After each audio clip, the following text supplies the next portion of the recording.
días. ¿Cómo está? Bien, también. Buenos días. Hoy está con nosotros el Gabinete de Salud.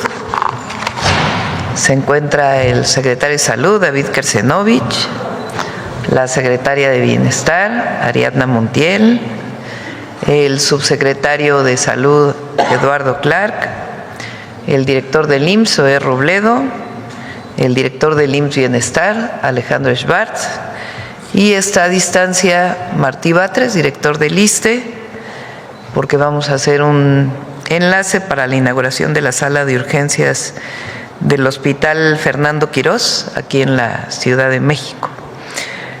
Vamos a hablar el día de hoy de la credencialización, de lo que será el Servicio Universal de Salud. Primero el doctor Kersenovich nos va a hablar de el sarampión, que ayer preguntaron. Después Eduardo nos va a hablar de la credencialización. Luego Ariadna con todos los detalles de credencialización y también nos va a dar un informe de salud casa por casa. Y después algunos informes del IMSS Bienestar y el enlace con Martí, si les parece. Y luego vamos a las preguntas. Les informo también que el día de hoy va a venir Mary Simon o Mary Simon. Ella es gobernadora general de Canadá, tiene un carácter de jefa de Estado, es la primera gobernadora general indígena en Canadá y le vamos a dar pues la recepción como jefa de Estado. Viene a platicar sobre todo sobre los derechos de los pueblos indígenas. Entonces, como a la 1:00 p.m. viene. Adelante, David. Con su permiso, Presidenta, buenos días a todas y todos. Vamos a dar una actualización de cómo está el brote de sarampión. Les quiero mencionar que Canadá ya perdió su estado libre de sarampión. Estados Unidos también está y solicitó una ampliación de 2 meses y nosotros también nos hemos apuntado precisamente en esos 2 meses para tratar de controlar el brote. Si me pasa la primera diapositiva. Aquí tengo señalado el número de vacunas que tenemos disponibles contra sarampión, que son 23.529.000 vacunas que tenemos disponibles. Se distribuyeron en el año de 2025 13.872.000 vacunas. Y en este 2026 tenemos distribuidas 3.836.000 vacunas. El año pasado adquirimos 10.800.000 vacunas y este año tenemos adquiridas 27.365.000 vacunas. Les menciono estas cifras porque tenemos el número suficiente para vacunas para los próximos 2 años para seguir avanzando en la vacunación de toda la población. La siguiente, por favor. Aquí están las metas que cada uno de los institutos que conforman el sector salud se han planteado para la vacunación.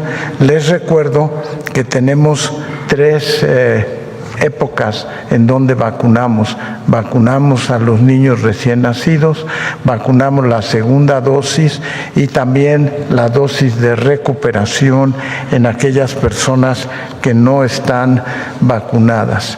Entonces, ustedes ven aquí las cifras de la cobertura dependiendo de cada uno de las edades donde se tiene que vacunar.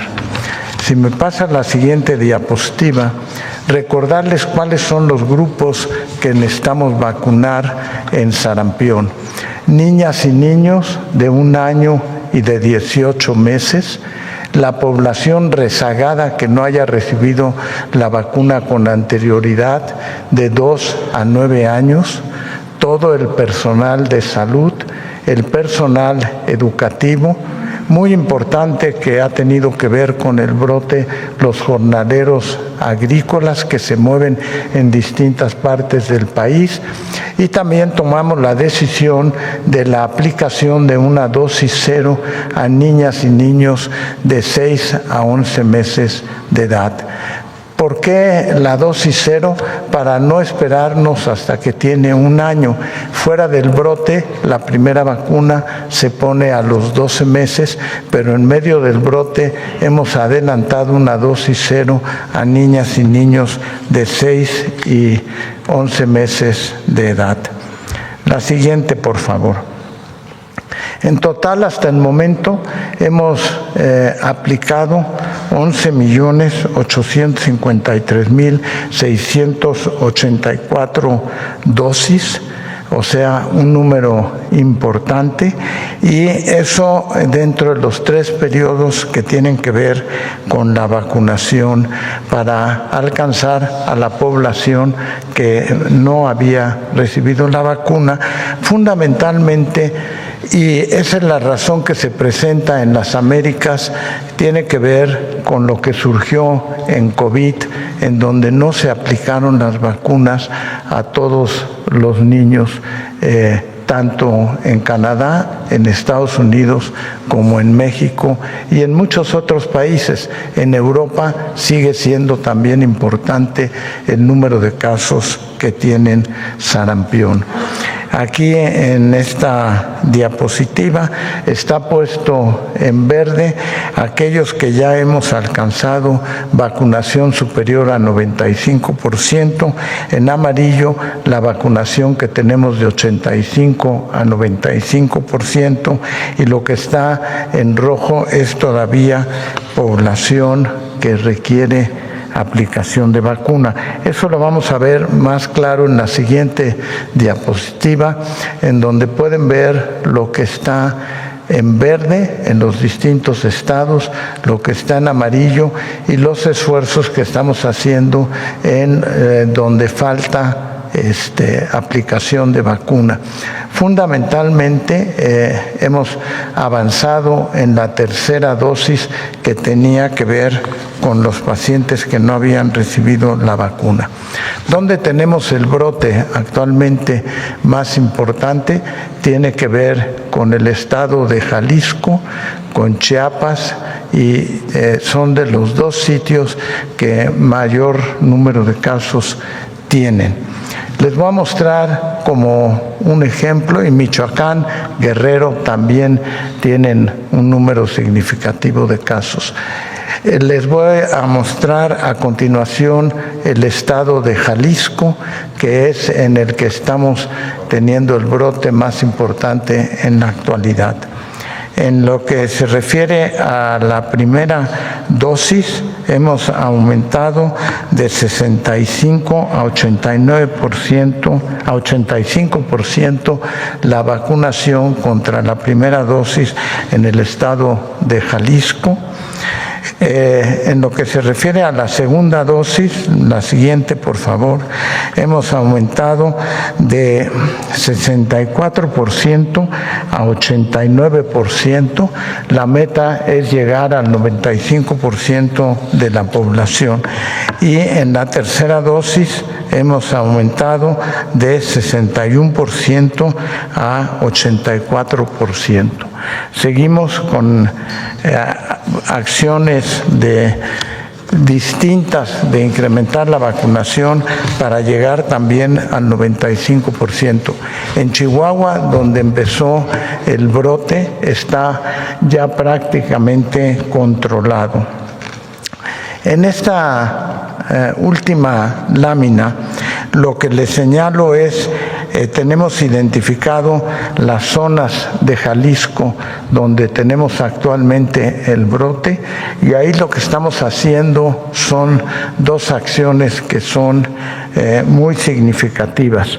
Una, que cuando se detecta un caso de sarampión, inmediatamente se hace un barrido en 25 manzanas alrededor donde ocurre el caso y también hacemos un barrido vacunal en general, tanto en la zona urbana como en la zona rural.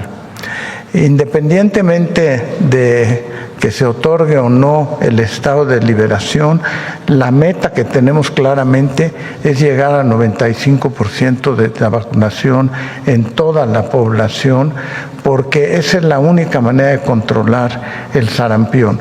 Les recuerdo que es un virus que es mucho más contagioso que COVID. Es un virus, COVID se transmitía, un enfermo podía contagiar a 4 personas. En el caso de sarampión, un enfermo puede contagiar a 15 o 16 personas.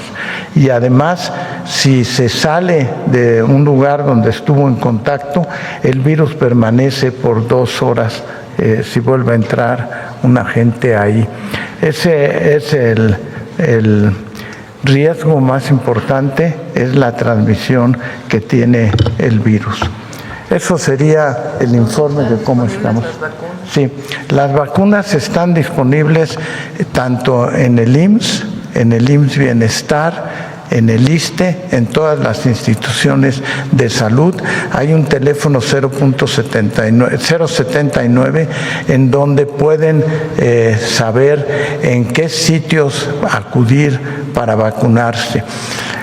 Menciono la importancia de todas las instituciones del sector salud y las clínicas. La vacuna es una vacuna que tiene que estar refrigerada y pueden acudir a los distintos centros de salud y en los estados igual. Gracias. No depende, es importante decir que no depende de la derechohabiencia. Exacto. Pueden asistir a cualquier centro de salud de los 32 entidades de la República, al IMSS, al ISSSTE, al IMSS Bienestar o a los centros de salud de los estados. Todos tienen vacunas y no se necesita ser del IMSS para que sea vacunado en una institución del IMSS. Acudir a cualquier centro de salud para poder recibir su vacunación. Adelante. Gracias, Presidenta. Con su permiso. Hola, muy buenos días a todos. Estamos muy contentos hoy de poderles platicar sobre esta nueva etapa que iniciamos para la credencialización del Servicio Universal de Salud en nuestro país. ¿Se me dan la siguiente, por favor? Primero, platicarles a todos. Esta es la nueva credencial del Servicio Universal de Salud. Es una identificación que lo que brindará a la población, a todos ustedes que nos escuchan, es la garantía del derecho a la salud, el acceso al derecho a la salud en las instituciones públicas del Gobierno de México. Estamos hablando del IMSS, del ISSSTE, del IMSS Bienestar, de los servicios de salud de Pemex, de los servicios de salud de las Fuerzas Armadas, es decir, de todas las instituciones que brindan servicios de salud desde el Gobierno federal, incluyendo claramente también a los institutos nacionales de salud. Esta credencial que les muestro va a tener una versión tanto impresa, que van a poder cargar en su cartera, llevarla en su bolsa a cualquier lugar, y una versión digital que va a salir en la aplicación a partir del mes de abril, que les va a permitir llevarla a cualquier lado y que se actualice en tiempo real y no tengan que cambiar el plástico o puedan siempre tener acceso a la salud, inclusive si olvidaron la credencial en su casa. Siguiente. ¿Qué tiene la credencial? Primero, su nombre completo, su CURP, su sexo, su lugar de nacimiento y su fecha de nacimiento, así como su nacionalidad. Y en la parte de atrás también tiene 2 códigos QR que nos permiten a nosotros validar primero su derechohabiencia y a ustedes cotejar en ese momento cuál es su unidad más cercana. Adicionalmente también tiene la información sobre la donación de órganos que les vamos a pedir durante el registro, así como su tipo de sangre para cualquier necesidad del sistema de salud y, como siempre, pues los datos de ayuda en el 079 que ya mencionaba el doctor Kersenovich. Siguiente.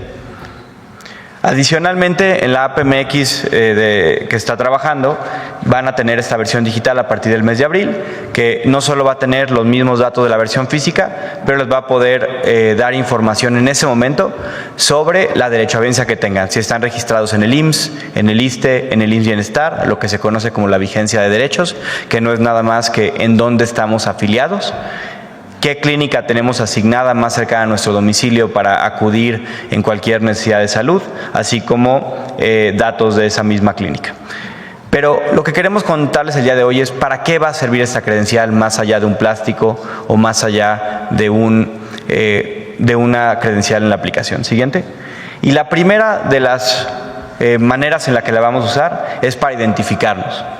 Para garantizar que cuando tengamos una necesidad de salud, cuando tengamos que ir a una clínica, cuando espero que muy pocos tengan que ir a un hospital por una necesidad, nos podamos identificar y tengamos la garantía de acceso a esa institución pública. Es decir, para identificarnos. También les va a servir como una identificación y acceso gratuito que está, como ustedes saben, garantizado a todos y cada una de las mexicanos y las mexicanas a través del artículo 4 constitucional. Es un derecho y esta es una manera de ponerle cara a ese derecho gratuito y de acceso a cualquier institución pública del Gobierno de México para la atención a su salud. Siguiente. En segundo lugar, les va a permitir a ustedes conocer lo que ya les comentaba, es la derechohabiencia. ¿A qué institución estamos afiliados en cada momento? Hay veces que de hecho no sabemos muchas veces qué derechohabiencia tenemos en ciertos casos. Hay estudiantes, por ejemplo, que tal vez no saben que tienen el IMSS. Hay tal vez pensionados que no saben que al haber estado casadas o casados con una persona que era derechohabiente de una institución, tienen ese derecho. La credencial y el QR que van a poder ustedes validar con su celular les va a decir en cada momento qué afiliación tenemos. Y lo más importante, cuál es la unidad de salud más cercana y así saber a dónde acudir. Es decir, no solo la vigencia de derechos, pero también dónde está nuestra clínica de atención primaria a la salud, que es la columna vertebral de la atención a la salud, la prevención. Siguiente. En segundo lugar, esta credencial también lo que nos permite a nosotros, como Servicio Universal de Salud que integra el IMSS, el ISSSTE, el IMSS Bienestar y el resto de las instituciones, nos va a permitir vincular a todas las personas a un expediente médico electrónico con toda la información, incluso cuando las personas cambien de derechohabiencia. Cuando una persona cambie de trabajo, que pasa de tal vez trabajar como yo hoy en el sector público, que soy derechohabiente del ISSSTE, a trabajar en iniciativa privada, que me haría derechohabiente del IMSS, pueda migrar esa información con mis cambios de derechohabiencia y también cuando me cambie de domicilio para saber cuál es la clínica que más cerca me corresponde cuando yo me cambie de domicilio. Y lo que estamos trabajando dentro del Gobierno de México es que de esta manera las personas puedan tener siempre, independientemente de dónde se atiendan, acceso a su historial clínico para que cuando cambien de derechohabiencia su médico o médica lo pueda revisar, su historial de citas de atención, su historial de estudios y su historial de recetas de medicamentos. La credencial es una manera de vincular toda esta información a la persona, no hacia la derechohabiencia que tengamos en un momento u otro. Siguiente. Y finalmente, el siguiente paso es que conforme vamos avanzando a que la credencial ocurra también en la versión digital, nos va a permitir siempre poder agendar citas y saber a dónde acudir para consultas de estudios. Una estrategia de la cual les daremos más detalles próximamente tiene que ver justo con lo que la presidenta ha mencionado. El Servicio Universal de Salud significa que las personas puedan elegir a qué clínica acudir si una les queda más cerca o es más conveniente. Tal vez nuestra clínica asignada a nuestro domicilio esté en un lugar, en una alcaldía en la Ciudad de México, pero nosotros trabajamos del otro lado de la ciudad. De esta manera, poder hacer citas en la que más nos corresponda si queremos ir tal vez a una cita cerca de nuestro trabajo, en una unidad de salud que no es la que originalmente nos correspondía, pero que ahora vamos a poder tener acceso a través de la universalidad del servicio de salud. Siguiente. Y finalmente, y una de las actividades más importantes que la población debe conocer es que esta universalización del servicio de salud, a la cual vamos a tener acceso a través de nuestra credencial, nos va a facilitar a nosotros, al IMSS, al ISSSTE, al IMSS Bienestar, es decir, los que estamos del lado del gobierno y que tenemos que garantizarle a todos los mexicanos el acceso a la salud, el intercambio de información, cuando una persona acuda a poder checar cuál fue el historial médico previo, de tal manera no tener que repetir estudios, no tener que preguntarle información adicional, poder tener esa información para tomar mejores decisiones y garantizar el intercambio de servicios, que es que toda la infraestructura del Gobierno de México en el sector salud se pueda intercambiar para darle el mejor servicio a las personas y no dependa de la derechohabiencia que tenemos en ese momento. De esta manera, la credencial del Servicio Universal de Salud que hoy estamos anunciando, lo que hace es darle cara, darle visibilidad, garantizarle derecho a todos los mexicanos de una atención universal, gratuita y de calidad en el Gobierno de México. Y con el permiso de la presidenta, le pasaría la palabra a la secretaria Ariadna Montiel para que nos platique cómo va a ser el proceso de registro que inicia ya el 1 de marzo. Muchas gracias.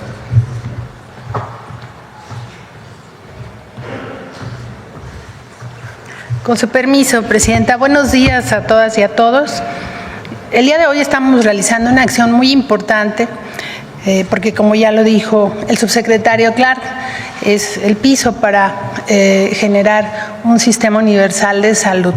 Y para ello hay que intercambiar información y nosotros con el programa de salud casa por casa tenemos ya un sistema donde el sector salud puede analizar el avance de consultas que tenemos ya, del que vamos a platicar adelante.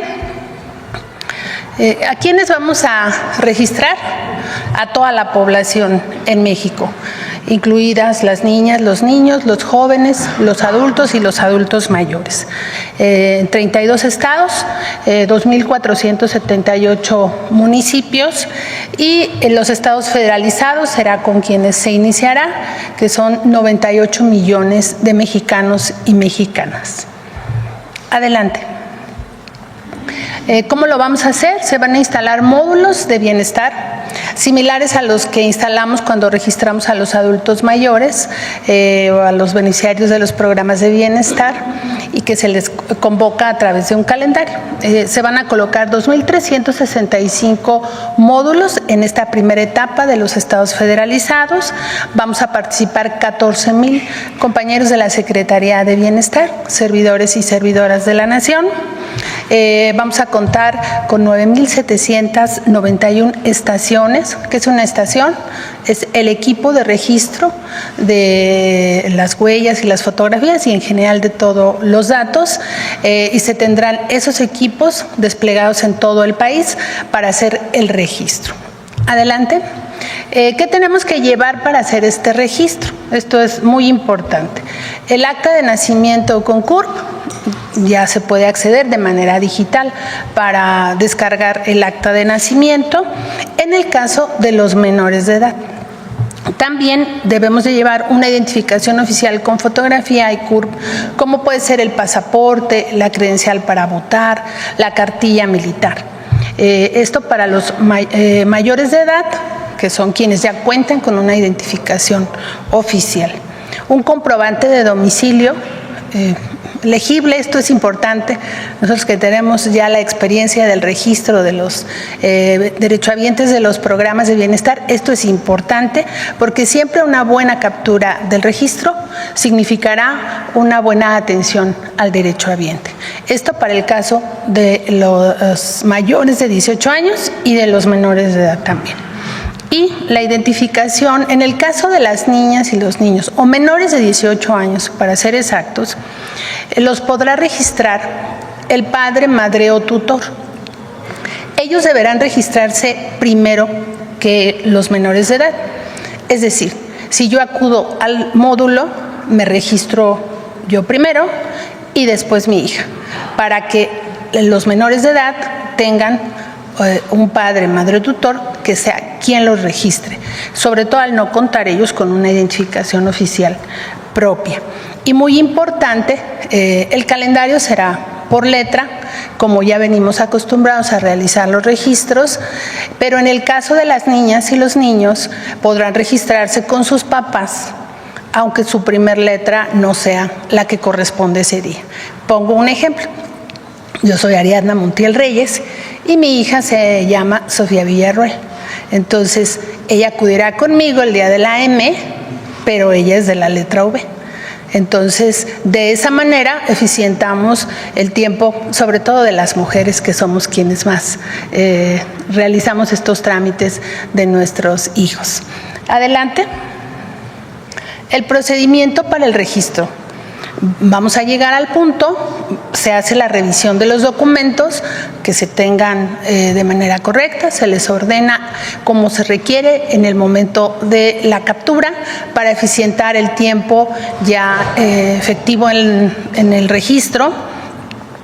Ahí van ustedes, como se hace en el pasaporte, por ejemplo, se recaba la firma de consentimiento de quien es dueño de los datos personales y también nos otorgarán un número de contacto, que es tan importante como en los programas de bienestar, porque a través de ese número de contacto se les notificará cuándo se les va a entregar su credencial física impresa, pero también información referente al tema de la salud.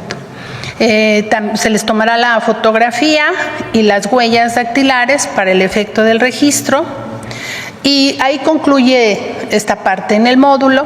Posterior se les hará una llamada o se les enviará un mensaje de texto para decirles su cita para recoger la credencial impresa. Esto sucederá 6 semanas posterior a su registro en el módulo. Habrá que ir por la credencial nuevamente y ahí concluye el trámite. Una vez que han recogido la credencial impresa, va a venir un código QR y ahí podrán descargar la credencial digital. Esto es muy importante porque, como lo ha explicado el subsecretario Eduardo Clark, el servicio será portable. Se podrán cambiar de derecho a biencia, pero siempre se accederá al servicio de salud porque es un derecho. Adelante. Vamos a empezar primero el 2 de marzo con un grupo de 14 estados y después el 23 de marzo otro grupo. En el primer grupo del 2 de marzo, Baja California Sur, Campeche, Hidalgo, el Estado de México, Michoacán, Nayarit, Puebla, San Luis Potosí, Sinaloa, Sonora, Tamaulipas, Tlaxcala, Yucatán y Zacatecas. Y el día 23 de marzo, Baja California, Chiapas, Ciudad de México, Colima, Guerrero, Morelos, Oaxaca, Quintana Roo y Veracruz.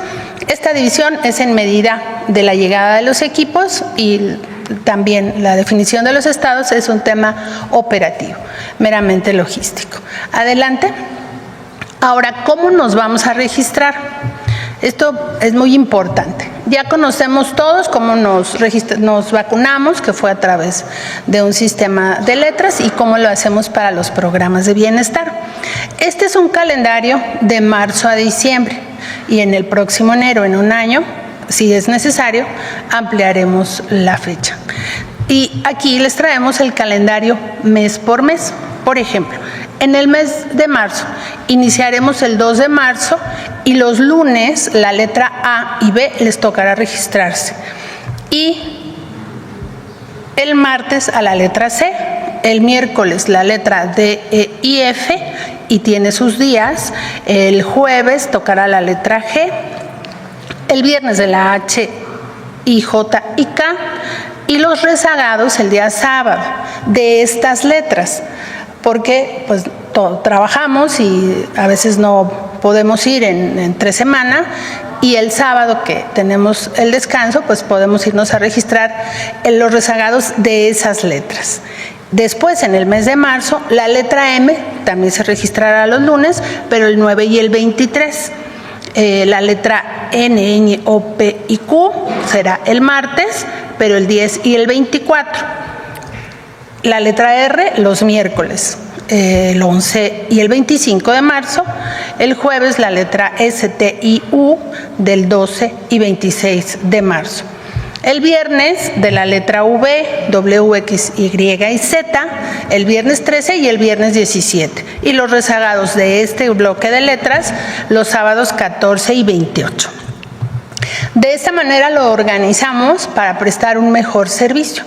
Si lo hiciéramos en una sola semana todas las letras, pues tendríamos saturación de las personas. Y tenemos un tiempo de ejecución respecto al número de equipos y está calculado para que podamos atender a todas y a todos con el tiempo adecuado.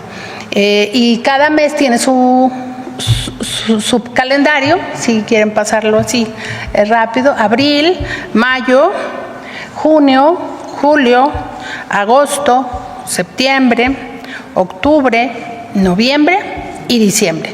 Ya hemos contado también los días inhábiles, sobre todo los que son de semana larga, ¿no?, que se intercambian por un viernes o por un lunes, están contemplados en el calendario. Y decirles que los módulos que se van a instalar se van a publicar previo a la llegada del día 2 de marzo. Se está trabajando en ello porque son espacios que vamos a ocupar durante un año y estamos en la gestión con las autoridades de los 3 niveles de gobierno y se va a publicar pues en la página de la Secretaría de Salud. Esto se ha hecho en conjunto con el equipo de la Agencia de Transformación Digital, con Gobernación, con el Registro Nacional de Población, con la Secretaría de Salud, y nosotros apoyaremos en la parte operativa del registro. Esto respecto al tema de la credencial. Y les vamos a presentar los avances del programa de salud casa por casa. Al día de ayer hemos realizado ya 10.270.000 consultas domiciliarias médicas de manera gratuita a los adultos mayores y a las personas con discapacidad. Iniciaremos la segunda visita ya de este número de derechohabientes que han sido consultados. Ya tenemos toda la historia clínica que se está integrando a todo este sistema de salud. También en su credencial de salud podrán acceder a su historia clínica que se ha levantado a través del programa Salud Casa por Casa. Adelante. Hemos atendido en digamos, el cierre al mes de diciembre. Nosotros iniciamos las visitas en el mes de junio y en este semestre hemos atendido 4.683 emergencias en donde les puedo asegurar que hemos salvado la vida de las personas. Hemos encontrado personas descontroladas en su tensión arterial, en su diabetes, el control de su glucosa o a otras condiciones, y algunos en estado de abandono, postración, y creo que el programa, el haber salvado estas vidas, pues nos ha permitido también profundizar en la relación y coordinación con todo el sector salud, que sirva el momento para agradecerles porque nos han atendido a todos los pacientes en urgencias y emergencias. Adelante, y estas son fotografías del trabajo que realizan nuestras enfermeras y médicos en la visita que se realiza a los domicilios de nuestros derechohabientes. Es cuanto. Buenos días.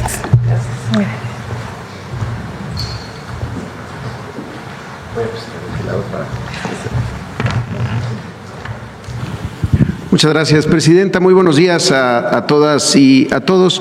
El día de ayer el Instituto Mexicano del Seguro Social cumplió 83 años desde la publicación de la ley y sus primeras acciones.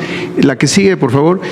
Y el crecimiento, en particular en los hospitales del IMSS, en esos 83 años, ha tenido una evolución marcada en 3 grandes etapas.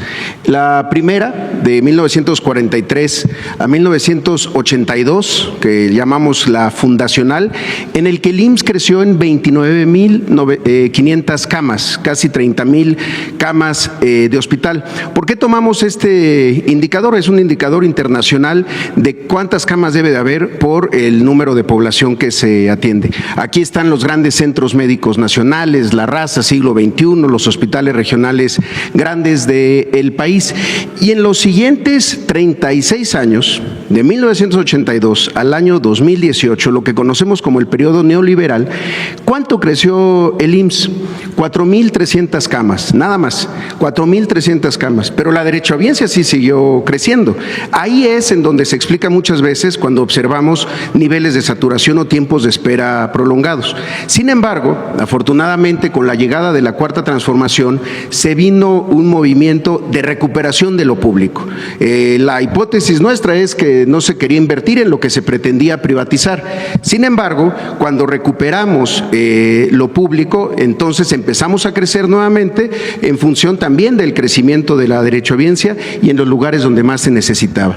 La meta es llegar a 45.000 camas en 2030 es decir, 10,000 camas más para la atención en el Seguro Social. Así es como vamos hasta el momento. De 2018 a 2024, en el sexenio del presidente López Obrador, se sumaron 3,944 camas más y al momento llevamos ya 776 camas. Con los proyectos de la presidenta y con lo que ya hemos hecho al momento, vamos a sumar 6,173 camas más al IMSS. ¿Esto cómo se puede interpretar?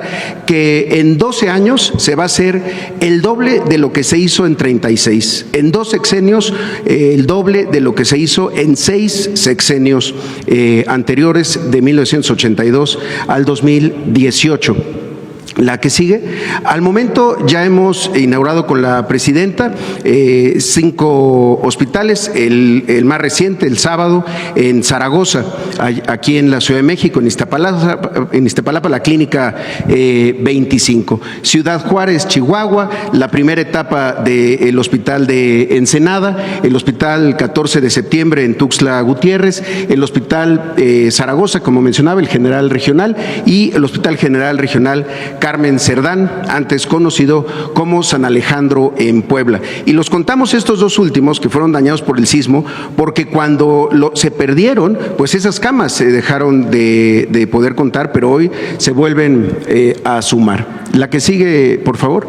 Ahora, estos son los hospitales, los 6 hospitales que se ponen en operación en los próximos 6 meses. El primero es el Hospital de Ginecopediatría en Ciudad del Carmen, en Campeche, cuenta con 74 camas, son 38 sensables y 36 no sensables. Ya estamos en las etapas finales de pruebas de los equipos, ya está completamente equipado. Y un tema interesante, este hospital es de los que hablábamos la vez pasada, que fueron abandonados por las secretarías de salud de los gobiernos de los estados. En 2014 el gobierno de Campeche, a través de su secretaría de salud, lo abandonó. Con la llegada en 2021 de la gobernadora Laida Sansores, se resolvió el problema, se donó al IMSS y hoy está a punto de entrar en operaciones para la atención de la derechohabiencia. La que sigue, por favor. El Hospital Ramos Burs en Hermosillo, Sonora. Es otra historia interesante que contar. Sonora, en Hermosillo, tenía la Secretaría de Salud un hospital general para la atención de los no derechohabientes, hoy ya operado por el IMSS Bienestar, que se sustituyó.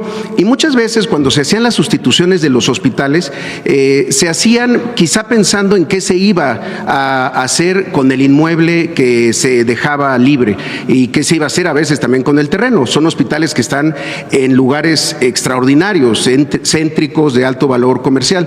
Ahí en Hermosillo nos han contado que la idea era derrumbarlo para hacer un centro comercial. Sin embargo, con el gobierno del estado se decidió donárselo al IMSS para poderlo rehabilitar y hacer un hospital que además tendrá otra característica, es un hospital universitario. Está ahí en la avenida Encinas, frente a la Unison, y vamos a poder ahí formar a los estudiantes de la Escuela de Medicina de la Universidad de Sonora. Y otra peculiaridad, son hospitales que ya nacen integrados para la atención también de los no derechohabientes en coordinación con el IMSS Bienestar. También estamos ya para arrancarlo en operaciones en febrero con todo su personal. Son 1,476 personas de todas las categorías, médicas, médicos, personal de enfermería y el resto del personal que se necesita para su operación. Son 115 camas, 90 de ellas son de hospitalización. El que sigue. También en Sonora, uno de los estados que tenía el menor índice de número de camas es el Hospital de Navojoa, que no sustituye al actual. Vamos a seguir operando el actual, uno de los hospitales más antiguos del IMSS, pero ya con un nuevo hospital que nos va a permitir dar servicios. Son 164 camas, 90 de hospitalización. Concluimos en marzo y también ya estamos en la etapa de contratación, justamente en marzo, de los médicos y las médicas especialistas que vamos a reclutar ahora en el proceso de reclutamiento. Es un hospital completamente nuevo, aquí están algunas de sus características: tomógrafo, mastógrafo, rayos X, una clínica de mama al interior del propio hospital y 29 especialidades. El que sigue, El cuarto hospital de estos 6 es el hospital de Guanajuato, un hospital que en este caso sí es una sustitución, pero es una sustitución de un hospital que tenía solamente 20 camas. Como lo pueden ver aquí, ahora tendrá 120 camas, 72 de ellas sensables. Estamos ya también al 79%, pero algo que nos ha pedido la presidenta y que nos ha resultado de mucha utilidad es que estamos aperturando servicios en cuanto se van concluyendo.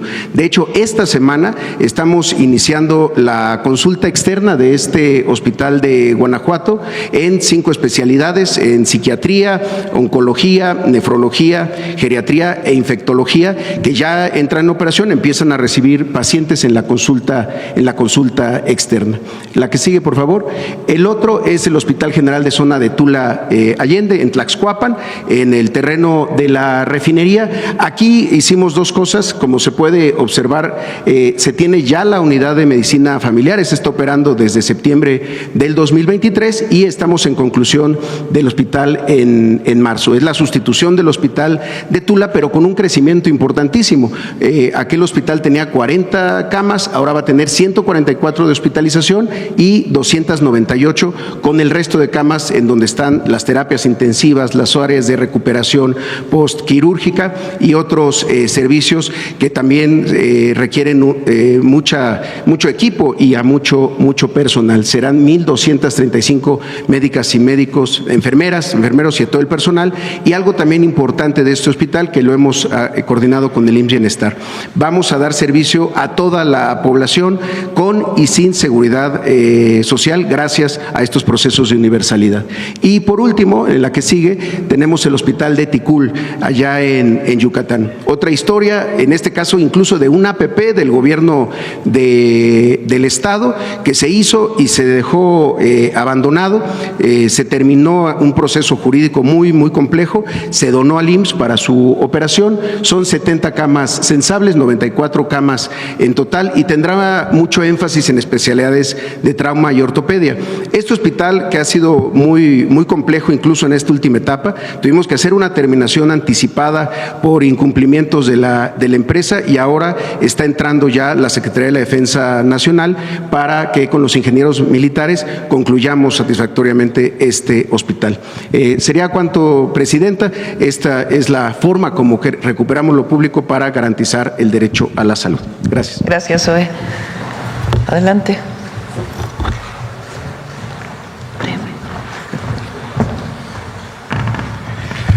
Con su permiso, Presidenta, compañeros de gabinete, muy buenos días tengan todas y todos. Hoy presentaremos los avances del Hospital Oncológico para la Mujer de la Ciudad de México del IMSS Bienestar, diseñado como una unidad médica de acto único, un modelo que transforma la atención oncológica al poner a la mujer en el centro del cuidado. Este hospital forma parte del compromiso del Gobierno de México y de nuestra presidenta, la doctora Claudia Sheinbaum Pardo, de garantizar atención gratuita, universal y de calidad para todas las mujeres. Siguiente, por favor. El modelo de acto único elimina la fragmentación de la atención oncológica.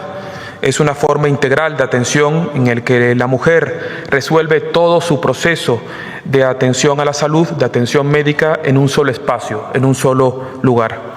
Esto significa que en una sola unidad se integra toda la ruta clínica oncológica, desde la detección, el diagnóstico, el tratamiento, el seguimiento y la rehabilitación, todo con un solo equipo integral responsable. El objetivo es claro: garantizar la continuidad del tratamiento, reducir los traslados y evitar la fragmentación de la atención.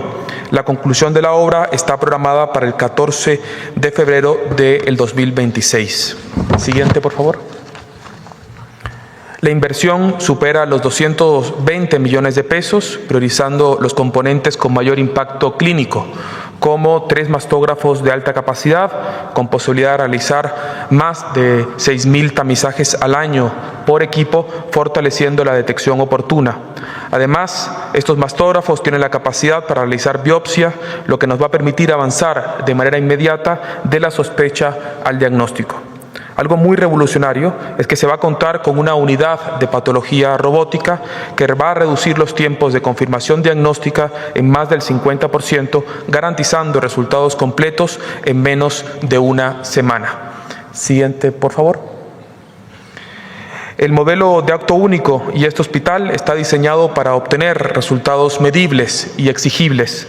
La unidad nace con tiempos explícitos de atención que permiten garantizar diagnóstico confirmado en menos de 14 días e inicio de tratamiento en un plazo máximo de 30 días. Esto lo hacemos porque estamos convencidos que menos espera significa menos abandono y, por supuesto, mejores resultados para nuestras queridas pacientes. Siguiente, por favor. En resumen, con este nuevo hospital no solo estamos ampliando la capacidad de los servicios públicos de salud con el IMSS Bienestar, sino que estamos organizando la atención para resolver por completo en una sola unidad y con continuidad clínica. Esto incluye oncología médica, oncología quirúrgica, genética médica para identificar cáncer hereditario y permitir incluso acciones preventivas en el círculo familiar, psicología, psiquiatría y cuidados paliativos. Algo también muy importante es que este hospital nace con algo que hemos llamado la visión médica integral, que incluye rehabilitación y un proceso que contempla actividad física supervisada, yoga y acompañamiento psicológico desde la confirmación diagnóstica hasta el egreso. Esto es muy importante. Los estudios han demostrado que esas intervenciones ayudan a reducir los efectos adversos, incluso de la quimioterapia y de otros tratamientos, favoreciendo el bienestar físico y emocional de nuestras pacientes. Por último, hoy anunciamos que una vez que el tratamiento oncológico haya concluido, las mujeres serán referidas a nuestro hospital de referencia para la atención de cirugía plástica, para cirugía reconstructiva, y se ofrecerá una reconstrucción mamaria total y adicionalmente totalmente gratuita. Con este hospital, Presidenta, desde el IMSS Bienestar y bajo la visión transformadora de nuestra Presidenta, hacemos o avanzamos hacia un sueño de país, que todas las mujeres de nuestro país reciban atención integral, resolutiva, de máxima calidad y 100% gratuita. Te cuento, Presidenta. Bueno, ya para finalizar, mucha información el día de hoy. El enlace con Martí. Buenos días, Presidenta Claudia Sheinbaum. Buenos Estamos días. en el Hospital Fernando Quirós, que se encuentra al poniente de la Ciudad de México en la alcaldía Álvaro Obregón. Es un hospital que fue construido en 1969. Sin embargo, el día de hoy estamos inaugurando la nueva sala de urgencias. Es completamente nueva, se ha reconstruido todo. Es de primera calidad. Tiene 16 camas. Y esas 16 camas tienen su monitor de signos vitales, su panel de gases medicinales y también hay 2 camas que están aisladas para pacientes con algún padecimiento infectocontagioso. Hay además 2 salas de choque que tienen su carro rojo, tienen sus desfibriladores y otros equipos y además contamos con 4 equipos en los 4 consultorios de urgencias, en el consultorio ginecológico y en la sala de curaciones. Todo esto ha implicado una inversión de poco más de 60 millones de pesos y el día de hoy empieza a funcionar esta sala o área de urgencias aquí en el Hospital Fernando Quirós. Con ello damos un mejor trato a nuestra derechohabiencia, seguimos mejorando la institución y salvamos vidas. Presidenta, vamos a proceder al corte de listón inaugural formal aquí con el equipo del hospital y del ISSSTE. Adelante. Contamos 5, 4, 3, 2, 1, 0.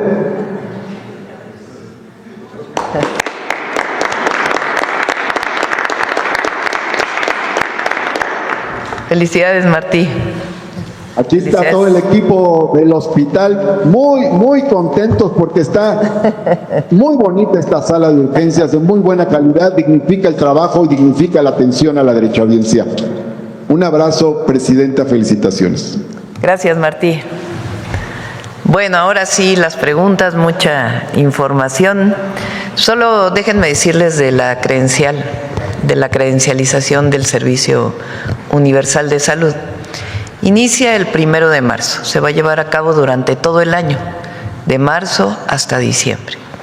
El objetivo es que todas las mexicanas y mexicanos tengan su credencial del Servicio Universal de Salud. En los siguientes años, 26, 27, 28, evidentemente vamos a ir fortaleciendo los 3 sistemas de salud principales, el IMSS Bienestar y el ISSSTE. Hay estados que aún no se adhieren al IMSS Bienestar. En esos casos, pues es el Servicio de Salud Estatal. Depende de cada gobernador si incluye el Servicio de Salud Estatal o sencillamente se queda entre el ISSSTE y el IMSS. Va a depender de cada gobernador. De todas maneras, nuestro objetivo es que todas las mexicanas y mexicanos queden credencializados. ¿De qué le sirve al ciudadano, a la gente, esta credencial o de qué le va a servir?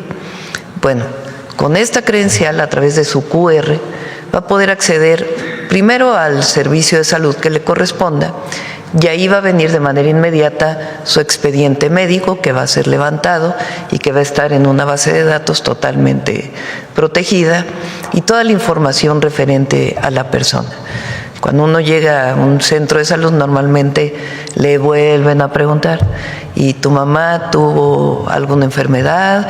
¿Tu papá padece de hipertensión? Y otra vez, ¿eres alérgico a no sé qué? ¿Qué tipo de sangre tienes? ¿Cuántas veces te has atendido? ¿Te has operado? Etcétera, etcétera. Bueno, todo eso quedaría en el expediente médico, de tal manera que cualquier médico o médica que vea el expediente, pues va a tener ya toda la información referente a la persona. Esto es indispensable para que en su momento haya el intercambio entre los servicios de salud, porque si uno va al ISSSTE y en algún momento llega a ir al IMSS, pues evidentemente el médico del IMSS va a requerir la información de la persona. Y además, asociado a esto, vamos a ir desarrollando poco a poco información donde se sepa qué centro de salud te corresponde, qué medicamentos hay en el centro de salud, qué especialistas hay en el centro de salud, a qué hora puedes pedir tu cita, cómo puedes acceder a las citas, es decir, tener digitalizado el sistema de salud, que es un sueño que no solamente tiene la presidenta, sino todas las mexicanas y mexicanos, para poder acceder de mejor manera a los servicios. También eso va a permitir pues que haya avisos para decirle, a ver, ya te tomaste tu medicamento, recuerda que tienes diabetes, no se te vaya a olvidar, recuerda que tienes que tomar tu medicamento de hipertensión. Todo esto va a ser posible a través pues de un proceso de digitalización que inicia en el 2026 y va a continuar todos los años. Es entrar pues a un proceso muy efectivo de atención a la salud. Esto pues va acompañado del mejoramiento de los servicios. Entonces ya informó Zoe, por lo menos en el 2026, cuántos hospitales vamos a inaugurar. Alejandro Schwartz pues está mejorando el IMSS Bienestar, particularmente con este centro de atención oncológica, que si se acuerdan, cuando fue el día, el mes de cáncer de mama o contra el cáncer de mama, informamos que vamos a tener un sistema de atención al cáncer de mama para las mujeres. Este es el primer hospital que se va a abrir de ese modelo. Y también el ISSSTE, que poco a poco pues va mejorando. Es el derecho a la salud de todas las mexicanas y mexicanos. Bueno, ahora sí vamos a las preguntas. Sí, vamos a ver. A ver, la compañera que no ha preguntado hace mucho. Buenos días a todos. Sandra Aguilar, de Grupo Informativo. Presidenta, ¿cuánto va a costar este programa? ¿Cuál va a ser la inversión para este programa de credencial del Servicio Universal de Salud? ¿En cuánto tiempo se pretende, Presidenta, tener al menos al 100% pues afiliada a la derechohabiencia? Y en ese sentido también surge una duda en este tema.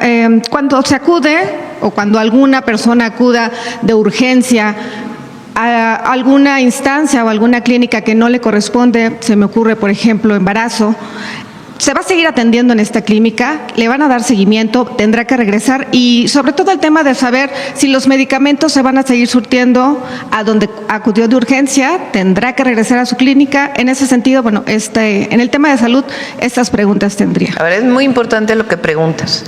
Primero viene el proceso de credencialización y poco a poco vamos a ir avanzando en el sistema universal. Este año sigue siendo la atención de acuerdo a tu derecho a biencia. Si eres del IMSS, en el IMSS, si eres del ISSSTE, en el ISSSTE, si eres del IMSS Bienestar, en el IMSS Bienestar, o en su caso, en los servicios de salud estatales. Ahora, hay servicios de urgencia que por obligación tienen que atender en cualquier lugar.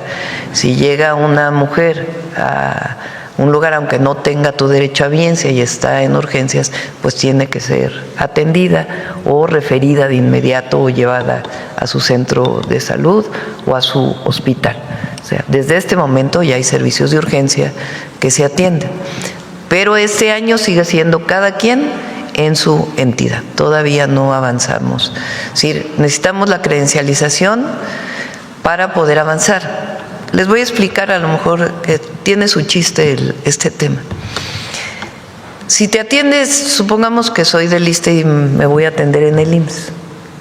Bueno, el IMSS, ¿de dónde recibe su recurso?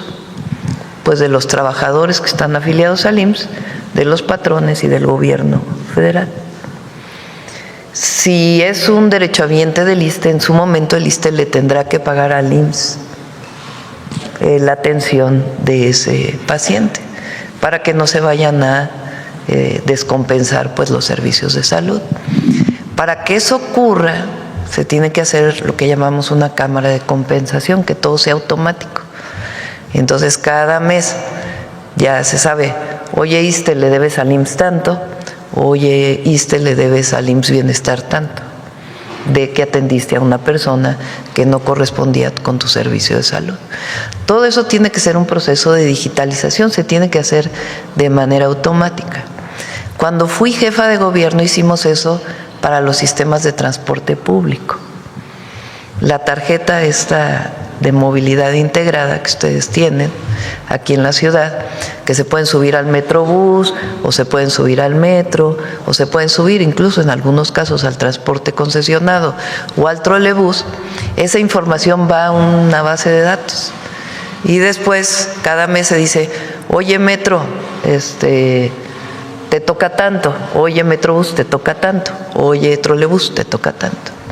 Entonces, el proceso de digitalización es necesario para entrar a un sistema de este tipo que permita que ninguna entidad se descompense, sino que los recursos pues van yendo adecuadamente a cada una de ellas.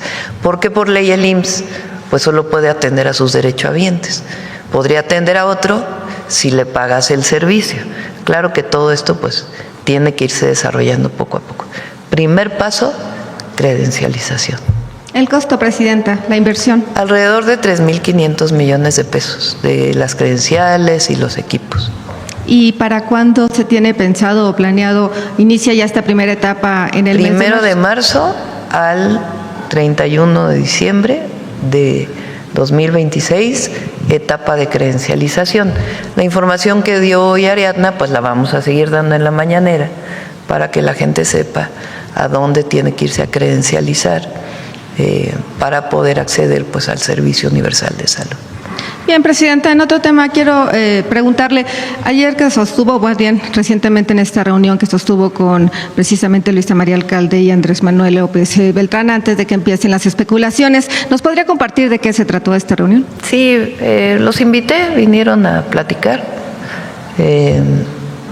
no los había visto hace tiempo y esencialmente tiene que ver, pues me buscaron y los saludé. Eso es todo.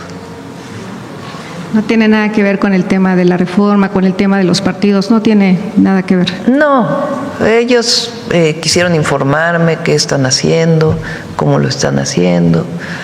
Pues es, digamos, obviamente yo soy presidenta de todas las mexicanas y mexicanos, ¿verdad? Pero pues los recibo para escuchar pues lo que están haciendo, tomaron mi opinión y nos saludamos. Preguntarle, Presidenta, usted ha insistido, sí, ciertamente, en el fortalecimiento de la democracia. El gobernador de Oaxaca, Salomón Jara, será pues la primera persona en someterse al tema de la revocación de mandato. ¿Usted considera que deberían de tomar su ejemplo los demás gobernantes? Es decisión de cada gobernador o gobernadora. Es una decisión de ellos, de ellas. En el caso de Salomón Jara decidió hacerlo y pues ya depende de cada uno de ellos. En el caso de la presidencia, ahí sí está en la Constitución. Finalmente, Tamaulipas le espera este fin de semana. Sabemos que va a Sí. visitar la frontera. ¿Algo más que nos pueda compartir en Ya torno a esta vamos visita? a dar muchas noticias buenas para Tamaulipas. Allá el domingo nos vemos. Allá nos Bueno, vemos. sábado, ¿no? Desde el Sábado. Sí. Le agradezco, Presidenta. Buen día. Gracias. Vamos a ver de este lado, por acá, por acá, por acá. A ver, ¿quién no ha preguntado? Desde hace rato. A ver, el compañero que no ha preguntado hace rato. Vamos variándole.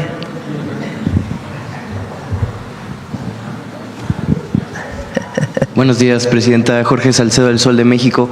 Preguntarle, ya que mencionaron este tema del sarampión, que ya no podría ser como digamos que Estados Unidos o Canadá posiblemente pierdan esta salvaguarda, por decirlo de alguna forma, de casos de sarampión.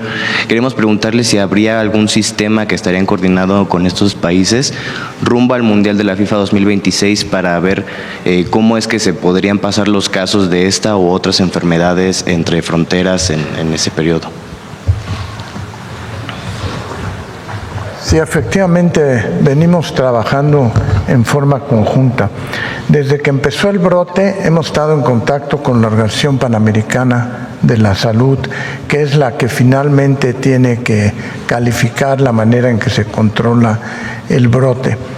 Tenemos programado una reunión para la primera semana de abril, en donde cada uno de los países va a presentar cómo ha actuado y procedido para controlar el brote. El mensaje muy importante es vacunarse. El mensaje, no hay otra manera de controlarlo más que de vacunarse. No debe de afectar para la Copa Mundial. Lo que se decidirá en esa reunión de abril es si será necesario vacunarse o no. Hasta este momento, cualquier persona que vaya a viajar, la recomendación, no la obligación, la recomendación es que esté vacunado precisamente contra el sarampión. Entonces sí hay una comunicación estrecha con la Organización Panamericana de la Salud, incluso hemos tenido visitantes de ellos supervisando todo el proceso. Y en este mismo sentido preguntarles, ¿para cuándo se buscaría llegar al 95% de cobertura? ¿Hay alguna Quisiéramos llegar lo más pronto posible y es muy importante que la población vaya precisamente a vacunarse. Está demostrado que la mejor manera de combatir las enfermedades es prevenirlas y así lo hemos insistido, incluyendo la vacunación invernal que estamos haciendo ahora para influenza y para COVID, en donde hemos tenido la posibilidad de no tener internamientos en forma tan importante por la misma. Entonces hay que recordar que la mejor manera de atacar una enfermedad, cuando es posible prevenirla, es la cosa más eficiente que podemos tener. Y también habrá algunos centros, stands de vacunación en los fan festivals que dijeron de la FIFA o en aeropuertos, algún otro lugar para también fanáticos, no solo mexicanos. Sí, todo eso se verá. Lo que es muy importante es prevenir incluso antes de que ocurra. Y muy pronto le estaremos avisando de otras estrategias que tenemos para evitar precisamente la diseminación del sarampión, como son, por ejemplo, vacunar en las centrales camioneras, vacunar en los aeropuertos, etcétera. Gracias, secretario. En otro punto, Presidenta, Sobre la entrega de agua a Estados Unidos, que estaría tentativamente para el 30 de enero de este año, después de las exigencias del presidente Donald Trump, si nos pudiera adelantar en qué porcentaje de agua o cuánto. Hoy tengo una reunión, ya se reunieron la Comisión de la SILA con agua e incluso con los gobernadores de los estados, y hoy me van a presentar la propuesta. Entonces, si gustan, mañana platicamos sobre eso. Gracias, presidente. Gracias. Muy bien, vamos por acá, por acá, por acá, por acá. A ver, Hans, y luego por acá. Gracias, presidenta. Hans Salazar, de Noticiero en Redes. Preguntarle sobre este mismo tema de la credencialización para la universalización del servicio de salud. Si nos pudiera dar un poco más de detalle usted o alguno de los servidores públicos que están junto a usted, sobre los estados donde no está el IMSS Bienestar particularmente, pues las demás instituciones son a nivel nacional, bueno, todas son a nivel nacional, salvo estos estados donde gobierna otro signo partidista. Ahí es donde muchas veces hay dudas con respecto a este tipo de credencialización. ¿Cómo poder explicarle también a la gente cómo dar este servicio? Porque muchas veces, si en el nivel estatal del servicio de salud no les atienden correctamente o sienten que no es una atención adecuada, nos han dicho, pues es que entonces que nos pudiéramos tener alguna alternativa. Sabemos perfectamente que ellos tienen sus propios recursos. Aquí, ¿cómo explicarle a la gente, presidenta? El IMSS Bienestar te adhieres al IMSS Bienestar de forma voluntaria. No están incorporados al IMSS Bienestar Nuevo León, Coahuila, Durango, Jalisco, Querétaro, Aguascalientes, Chihuahua y Guanajuato. Esos 8 estados. ¿Cuál es la diferencia? En esos estados sigue un sistema en donde cada estado tiene su propio sistema de salud. En los otros estados ya está federalizado. Es un sistema en donde la federación pues incorporó a todos los sistemas estatales y se hace pues de manera muy eficiente. Tenemos muchos estudios de lo que ha significado el IMSS Bienestar antes y después del IMSS Bienestar. Bueno, la credencialización del Servicio Universal de Salud pues dependerá de cada estado, si quiere incorporar a su servicio estatal. Por ejemplo, en, digamos, Querétaro, se credencializaría a los que tienen IMSS e ISSSTE. Si el gobernador del estado de Querétaro dice yo sí quiero entrar, pues entonces también se credencializaría a los de su servicio de salud. ¿Qué condición tienen que tener? Que sea gratuito, porque en algunos estados todavía se siguen cobrando algunos servicios. Tiene que ser gratuito. Entonces depende pues del gobernador del estado o gobernadora del estado, porque en esos estados está descentralizada todavía por ley los servicios de salud. En los otros, de manera voluntaria, se incorporaron al IMSS Bienestar. Mucho se ha polemizado, principalmente por parte de, obvio, quienes gobernaban antes, en gobiernos del PRI y del PAN, el seguro popular, que al ya no existir el seguro popular, se cayó en pedazos el servicio de salud. Ese es el discurso de ellos. Y ahora, obvio, con la nueva credencialización que se anuncia ya con estas etapas, preguntar qué diferencia, igualmente, ¿no?, para la población en esta narrativa negativa que se ha hecho contra los servicios de salud, contra todo este sistema que se está levantando. Ya se han explicado aquí sobre los hospitales, los centros de salud que se han recuperado, pues tantas cosas, los médicos especialistas. ¿Qué diferencia hay de ese entonces, el famoso Seguro Popular en su entonces, con ahora este nuevo proceso de la universalización? Primero, el Seguro Popular era para todos aquellos que no tenían derecho a bienestar, ni al ISSSTE ni al IMSS. Entonces hicieron el Seguro Popular. ¿Dónde se atendían en el Seguro Popular? Pues en los centros de salud y hospitales de los estados. Vamos a ver, igual que en el caso del IMSS, ahorita pasamos otra vez las gráficas, pues eran los mismos hospitales y centros de salud que ahora se han ido renovando. Se hicieron con ese recurso supuestamente 90 hospitales. Se hicieron 90 hospitales que en realidad nunca funcionaron, entre corrupción y falta de recursos para terminar el hospital. Con el presidente López Obrador llegó y dijo, bueno, lo primero que tenemos que hacer pues es echar a andar estos 90 hospitales. Ya nos quedan, ¿cuántos? 10, o sea, 80 ya están funcionando. ¿Cómo va a haber sido mejor el Seguro Popular que lo que tenemos ahora si tenemos 80 hospitales nuevos operando? Ya nada más con eso. Era la propaganda de Seguro Popular. Fíjense nada más en el IMSS. O sea, 30,000 camas que se hicieron de 43 a 82, casi 40 años.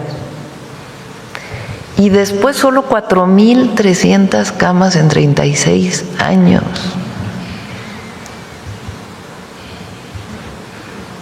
¿Cómo?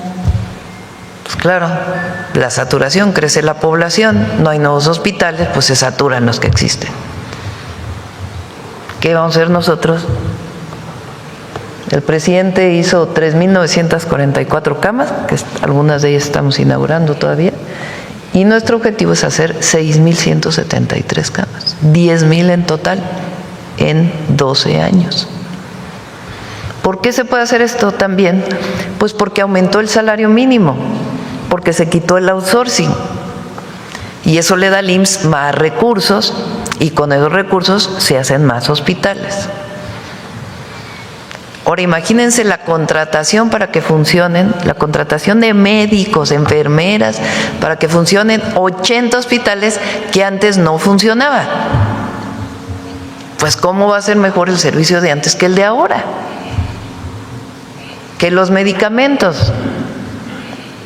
Ahora se accede a todos los medicamentos que están definidos por los llamados PRONAMS, por los protocolos de atención médica. Antes solamente te daban un grupo de medicamentos básicos, lo demás no estaba incluido en el Seguro Popular. Entonces es mucha propaganda de lo que supuestamente era el servicio de salud antes. Y muchos recuerden que le pagaban a los privados. Los hospitales. Pues sí, donde no había servicio se le pagaba al privado. Entonces, ¿qué estamos haciendo nosotros? Fortalecer el sistema de salud pública. Y nos interesa no solo los hospitales, sino el primer nivel de atención. Por eso el salud casa por casa. Las y los mexicanos tenemos un problema grave, que es la alimentación y el sedentarismo. Se promovió también durante todo el periodo neoliberal el consumo de productos chatarra. Y eso ha generado un problema de enfermedades en la población, diabetes, hipertensión, que afecta a los riñones. La cantidad de hemodiálisis que se hace en México es impresionante. Entonces, acompañado de eso, todo el sistema de prevención que estamos haciendo y de atención temprana, salud casa por casa, vive saludable, vive feliz en las escuelas, el quitar la comida chatarra de las escuelas. ¿Por qué? Porque no podemos seguir pues creciendo. Mientras crece la población, nos hacemos mayores con estas enfermedades. Entonces es un sistema integral de salud pública Eso no existía antes.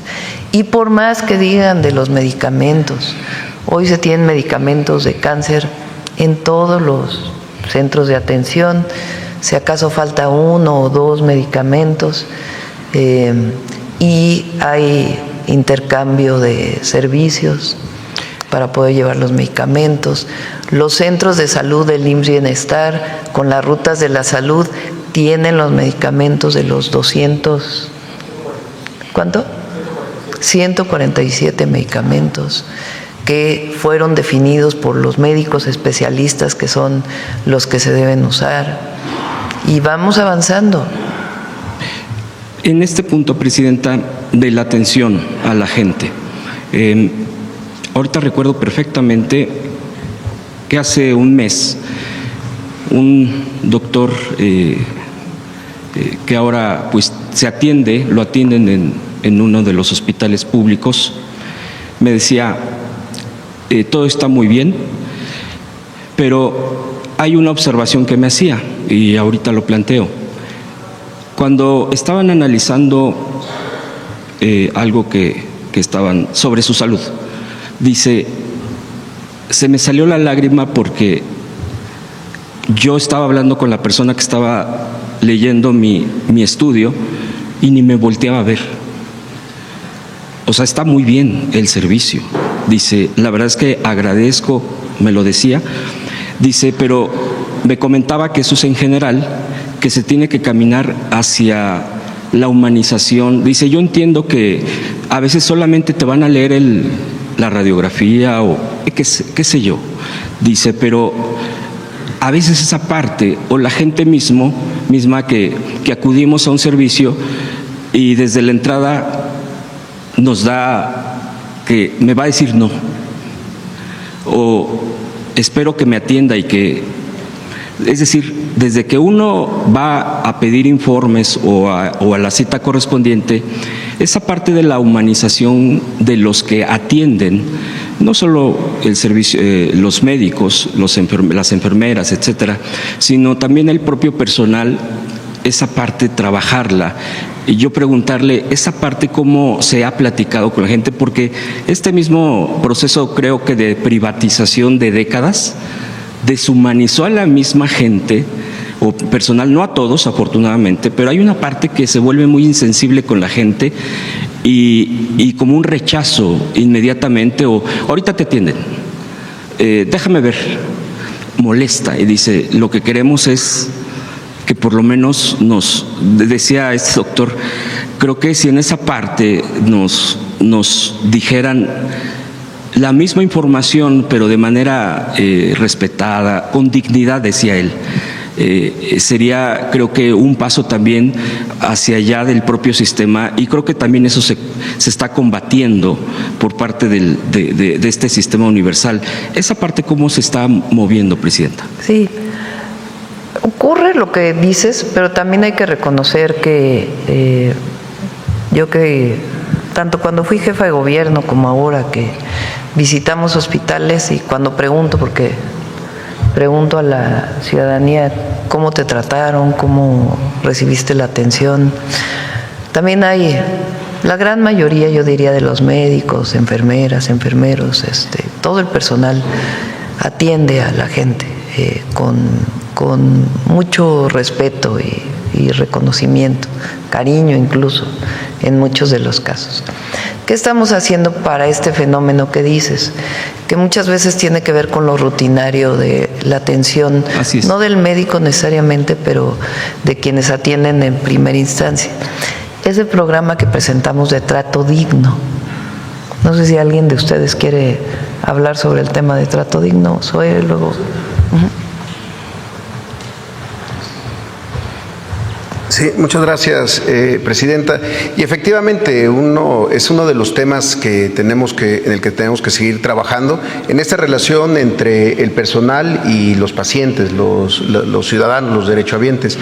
Y en ese sentido, como nos lo ha instruido la Presidenta, y además estamos convencidos de esto, por un lado se está fortaleciendo mucho toda la parte de la capacitación y los agentes de trato digno, tanto las técnicas de atención y orientación al derechohabiente, las TAOD, que existen en el IMSS, estos kioscos, estos módulos, en donde se pueden acercar a pedir información, a gestionar muchas veces alguna falta de alguna atención, incluso temas de medicamentos.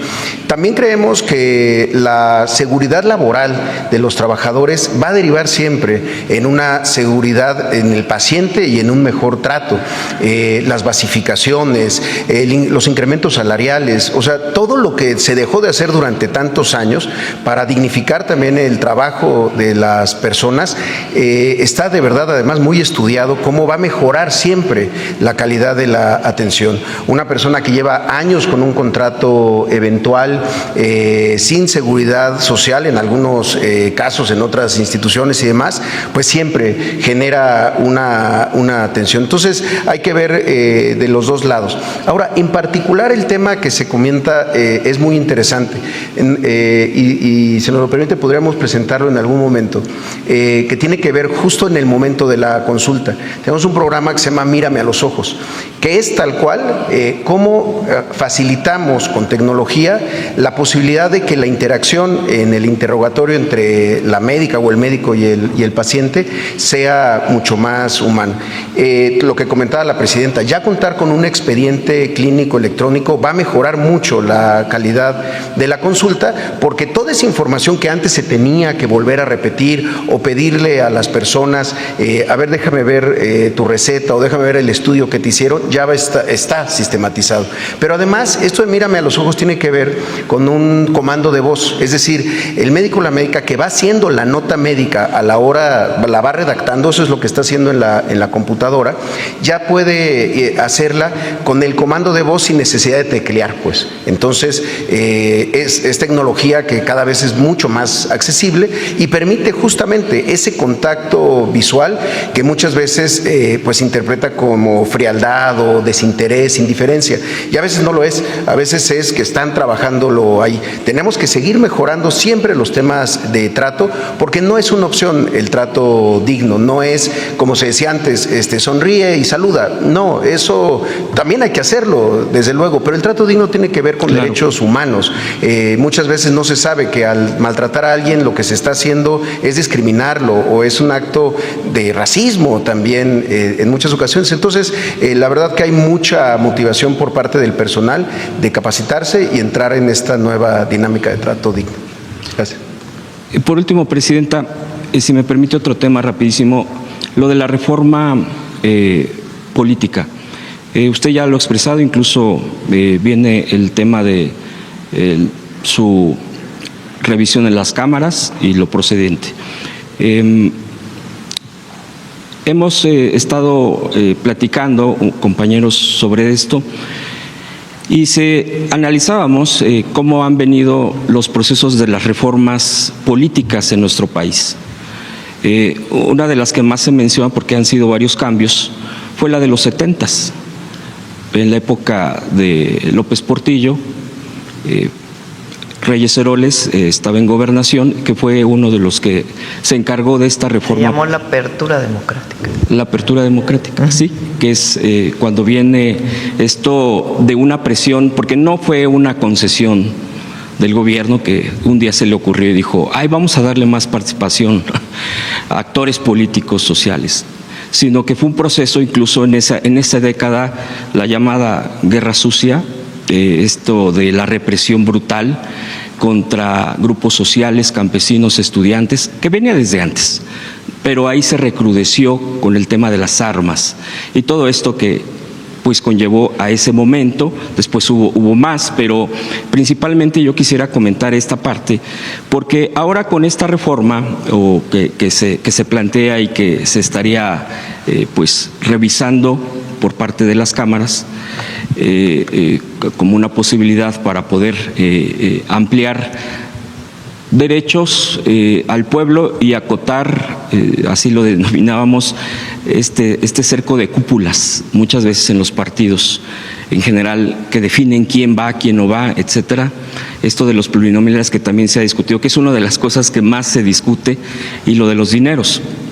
Preguntar por qué no se pudiera estar en una mañanera haciendo una revisión de cuál es la lógica de estas reformas políticas, de este en particular, cómo ha sido la parte de estos procesos, que fue precisamente por esas presiones sociales y que no tenían un signo, lo digo con todo respeto a quien se tenga esa simpatía con la derecha, sino completamente opuesto, con movimientos de izquierda y movimientos campesinos, estudiantiles, sociales, etcétera.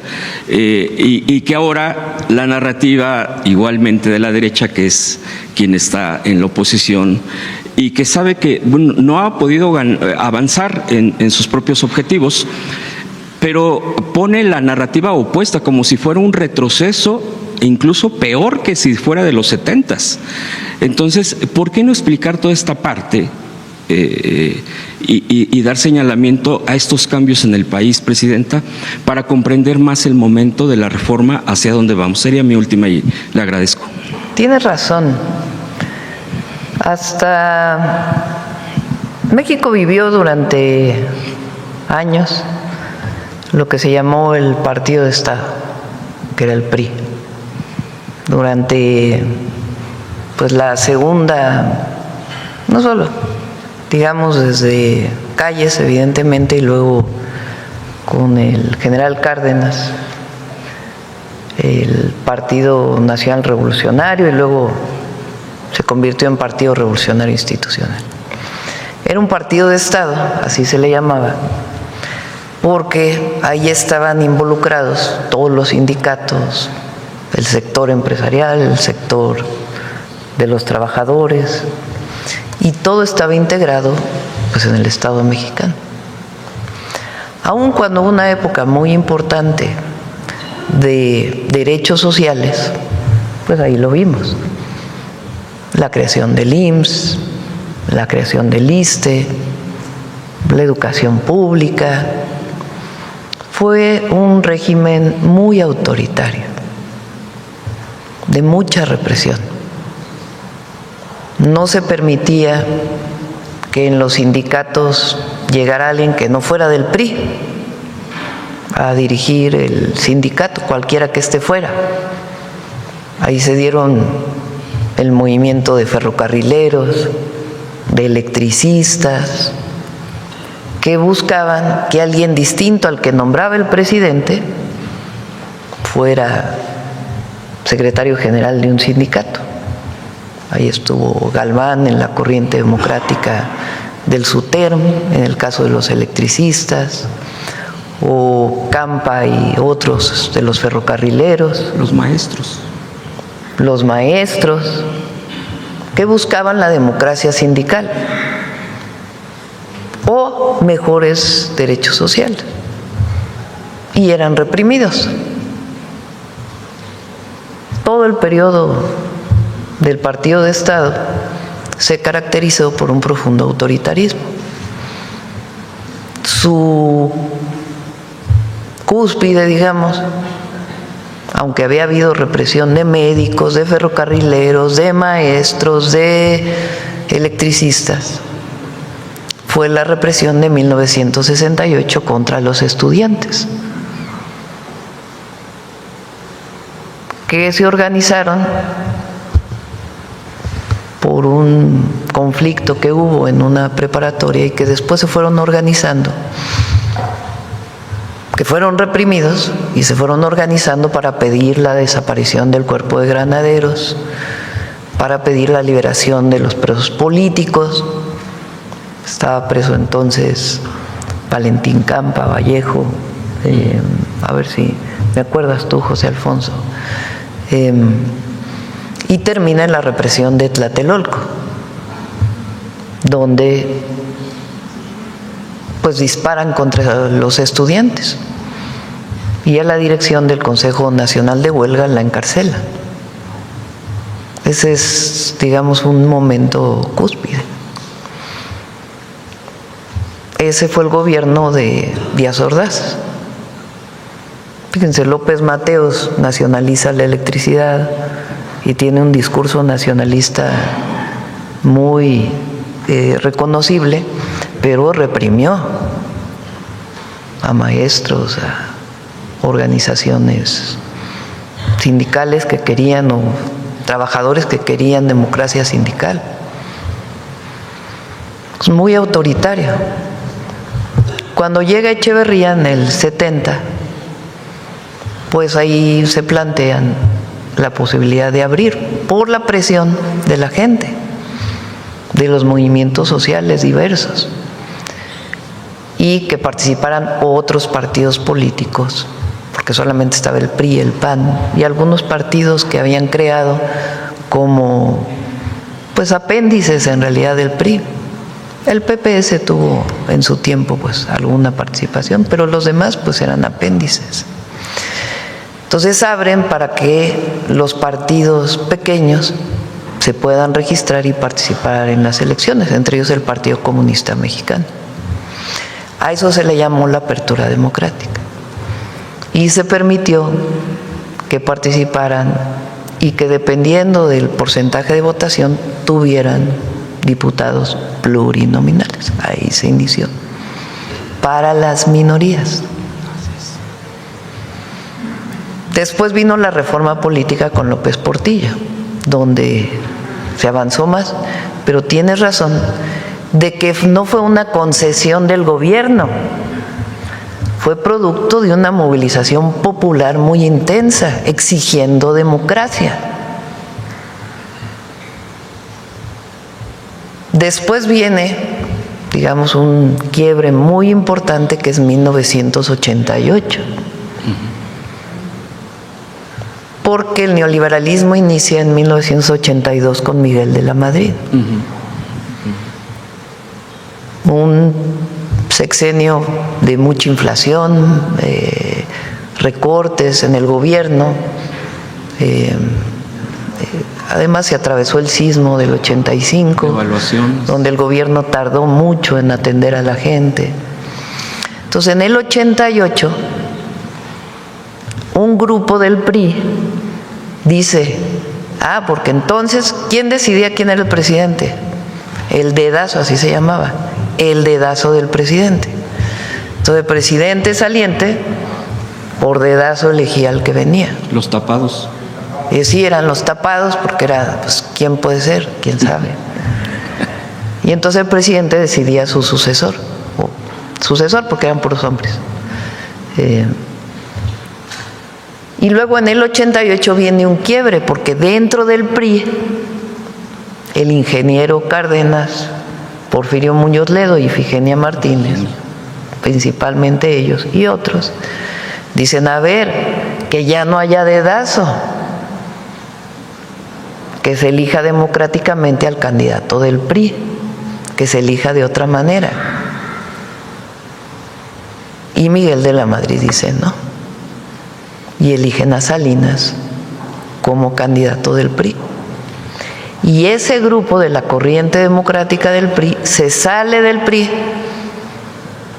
y postulan al ingeniero Cárdenas muchos de los partidos pequeñitos que en su momento habían sido pues un apéndice del PRI, pero que deciden postular al ingeniero Cárdenas. Y también lo que entonces era el Partido Socialista Mexicano, ¿sí? O el PSUM, ya no me acuerdo. Y el PMT, el Partido Mexicano de los Trabajadores, que digamos eran los dos partidos más a la izquierda.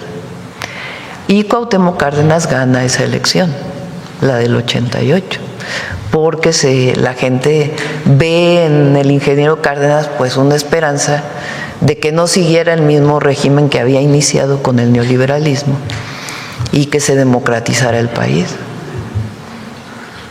Ese es un antecedente de nuestro movimiento. Bueno, todos esos movimientos sociales.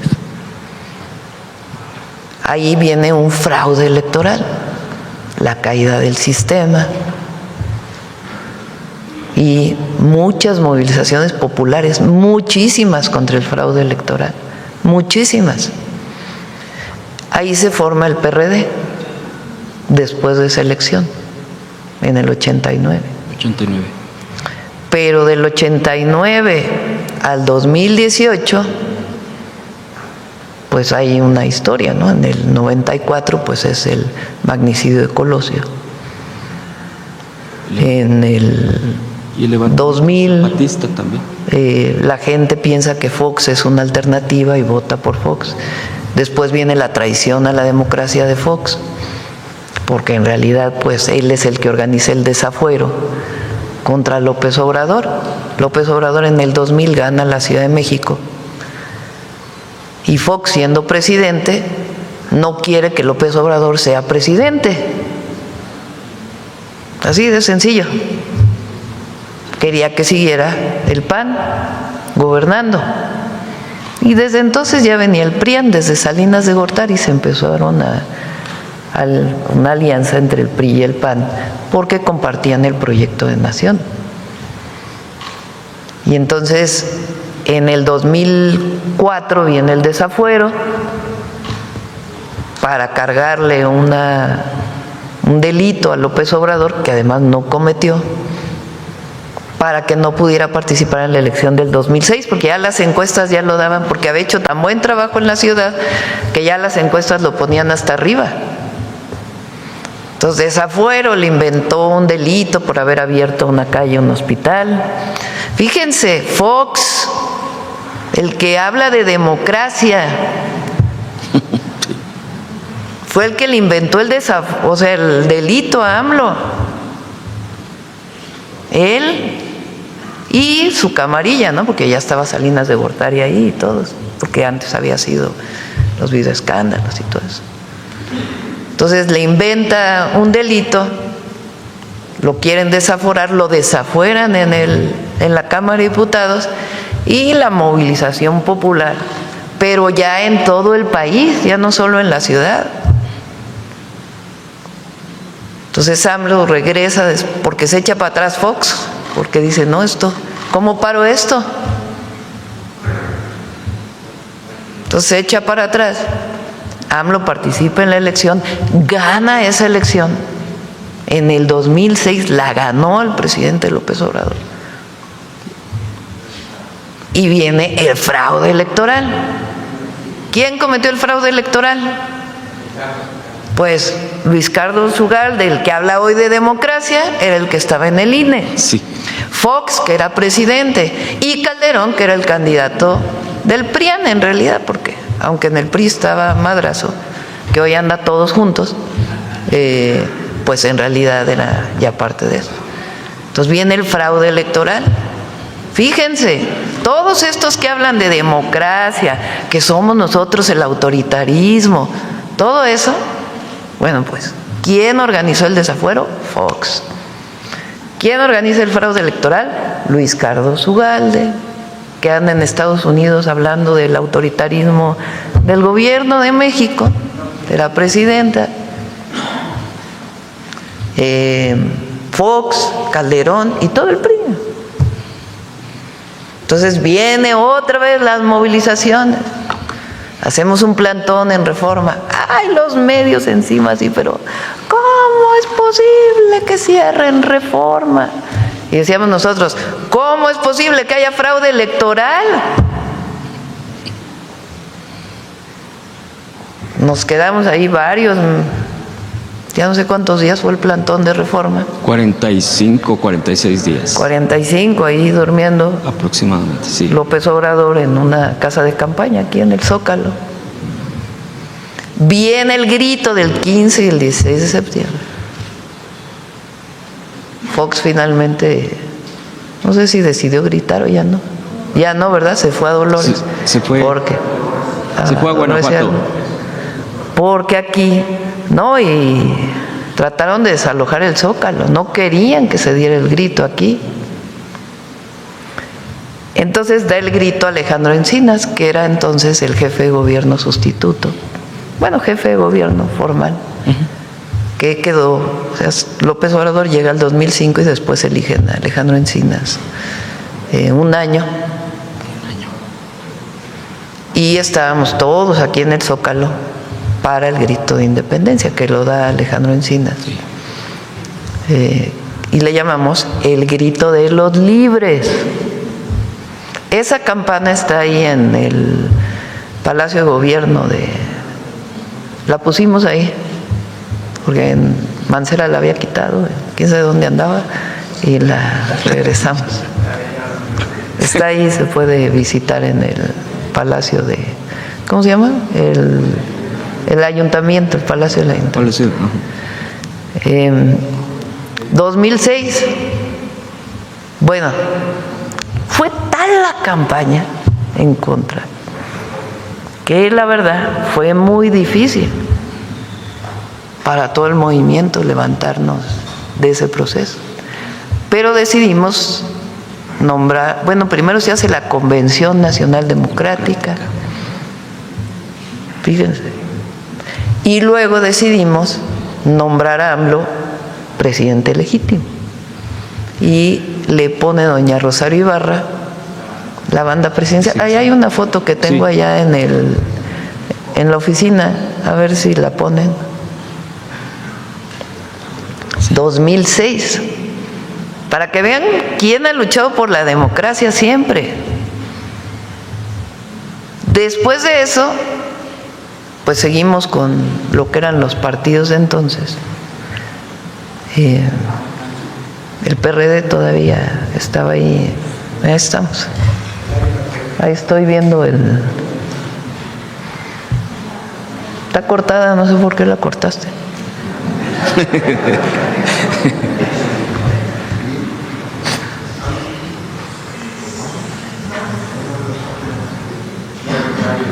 Lleno el Zócalo, llenísimo. 20 de noviembre.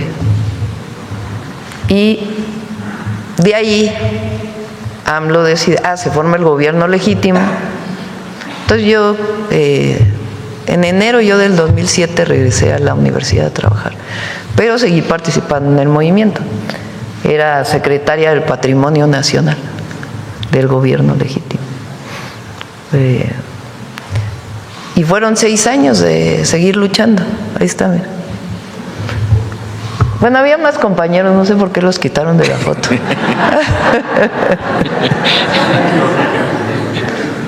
Porque estaba el gobierno, a lo mejor hay alguno ahí que ya anda en otro lado. Bueno, entonces nos fuimos de nuevo a tocar casa por casa. Y fue cuando él empieza a recorrer todo el país, todos los municipios del país. Todos. Y nosotros tocando casa por casa. Fíjense, yo trabajaba en la universidad y los fines de semana me tocó Querétaro y San Luis Potosí, de esos 2 estados. Íbamos a credencializar para el gobierno legítimo,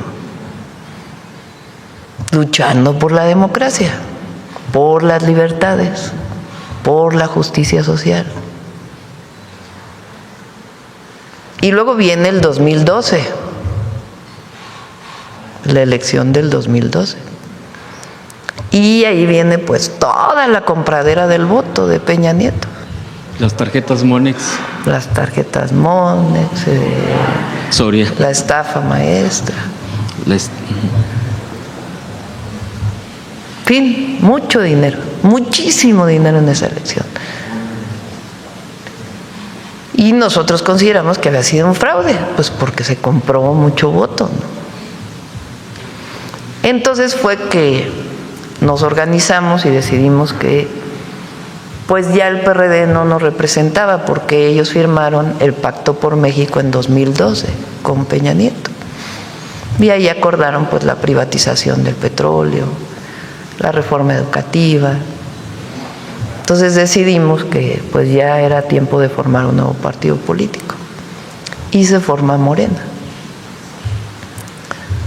Allí participamos en el 2015 por primera vez. Ahí en el libro que escribí ahí cuento algunas cosas. Y luego, y bueno, obviamente hablo en el libro Gracias, también lo cuento. Y en el 18 pues gana la elección Andrés Manuel López Obrador. Ahora, todos estos que hicieron fraudes electorales, todos estos que se convirtieron en el PRIAN, todos estos que fueron parte del modelo neoliberal que empobreció al pueblo, los que avalaron el fraude, que quitaron derechos, sí, los que avalaron el fraude, ahora son los paladines de la democracia. Y ahora ellos son los que nos dicen a nosotros autoritarios. Estaba viendo ayer que en el Congreso ahora van a organizar un foro que se va a llamar Autoritarismo contra Democracia. Pero ¿quiénes son los autoritarios? Más bien hay que organizar uno que se llame Democracia y Defensa de la Nación contra los vendepatrias, ¿verdad? Los que andan yendo allá a Estados Unidos a ver si les hacen caso. Y al final, ¿qué es la democracia? El gobierno del pueblo. No se nos olvide eso. Porque parece que la democracia es que todas las élites estén representadas en el gobierno. No, es el pueblo. Esa es la definición de democracia. Gobierno del pueblo. Lincoln decía, gobierno del pueblo, para el pueblo y por el pueblo. Entonces, ¿cómo va a haber democracia sin pueblo? Eso no existe. Entonces, ¿cuál es el planteamiento de la reforma? Pueblo, pueblo, pueblo. Gracias, presidenta. Ya me pasé. Gracias. Ya fue mucho. Ya nos vamos. ¿Eu? El hospital de Sonora. Ya vamos a ir pronto a Sonora. Vámonos. Gracias a todos. Buen día.